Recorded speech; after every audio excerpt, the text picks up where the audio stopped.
Hi and welcome to City Happenings. I'm Mayor David Black. The Monument Wall project at Veterans Park is ready to go on Veterans Day. Find out more. We're seeing more grandparents playing the role of parents. There's a group that offers monthly support meetings, and Papillion is home to the North Central States Regional Council of Carpenters Training Center. This new facility held its ribbon cutting, and we'll take you there. Find out more about these stories in City Happenings for the week of November 2nd. Thanks, Mayor Black.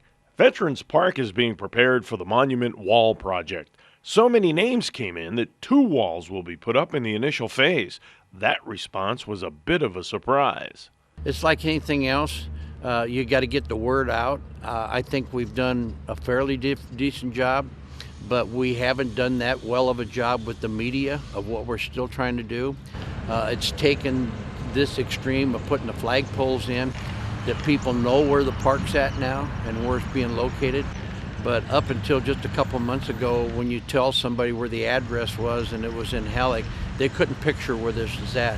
And now, within the last 2 or 3 weeks, the response has been overwhelming.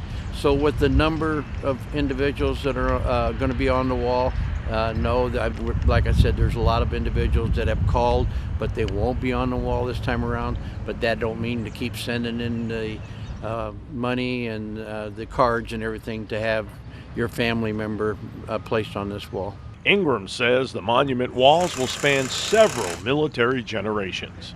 As a combat veteran of Vietnam, it's always said that we need to thank those that served during that period of time, because it was a real troubling time in the history of our country.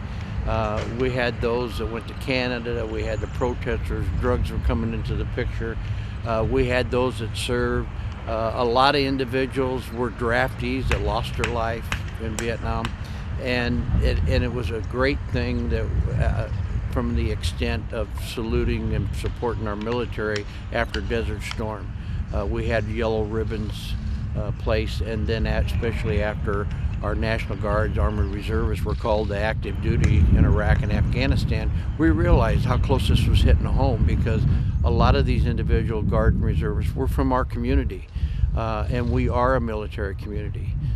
So those that have wore and continue to wear the uniform of our country deserve something that we can all remember by. The unveiling ceremony is set for Veterans Park at 11 a.m. on Veterans Day. Many grandparents are acting as parents now. It's a social phenomenon in our society. It's also a financial burden. If you're a grandparent, often you're already on a fixed income, or you're ready for retirement and you've put money aside for retirement, and it costs a great deal of money to raise a child. And so we're seeing a lot of grandparents that struggle financially. I know that happened to somebody that I know very well, and she ended up having to dip into a lot of her retirement. Because suddenly she has this grandchild and she's got to pay for child care, because she was still working, and there were a lot of issues.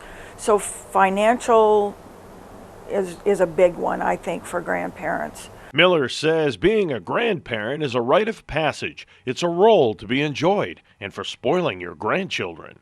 Now they're put into a situation of being parents again, and so they've got to readjust to a whole new role in their lives where they become parents, and they haven't parented for a long time. Parenting is a lot different now than it used to be. The rules are different, the education system is different. One of the things that really comes to mind with the grandparents is kids are now being labeled more with acronyms like ADHD, and that wasn't something, the kids probably had ADHD, but that was never talked about, and so kids were not in special education programs. They weren't being encouraged to take medications. Some of those kinds of things are all new to grandparents. So they're thrown into having to go to different kinds of meetings, to having different things thrown at them, and it's very confusing. Grandparents as Parents is a support group that meets once a month. Call 402-996-8444 for more information. The North Central States Regional Council of Carpenters broke ground for its training center in Papillion in July of 2014. The center is now open. congratulations. We know there's national conversation about a lot of things. The amount of student loan debt kids have leaving college, in high school may not be learning a trade, and they're put on a college career track and find out, yeah, they really belonged in the trades. Realizing what you do here, you're really affecting people.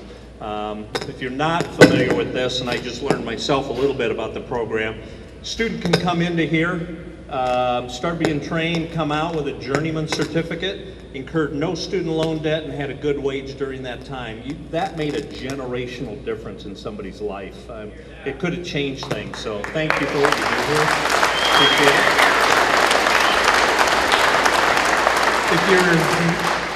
I know it was purposeful, and I think why this site was selected, this area, but if you're not familiar with it, from about this area, within less than an hour's drive, we cover 100% of Omaha and Lincoln. So when you think of Omaha and Lincoln as a single metro area, we're sitting in the middle of it. This facility is in the middle of 80% of the state's population.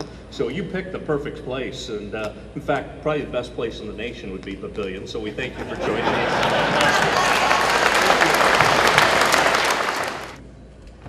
That's Union Day.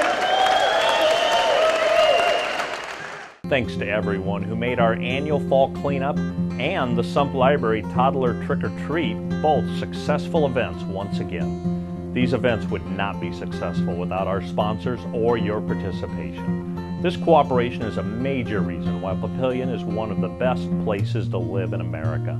There are lots of ways to stay up to date with what's happening in Papillion. You can find us on Facebook, follow the City of Papillion on Twitter, or even watch our YouTube channel. And information about all of our departments and programs is available on our website. For more about Papillion, go to www.papillion.org or just call the Mayor's Hotline at 402-827-1111. Thanks for watching.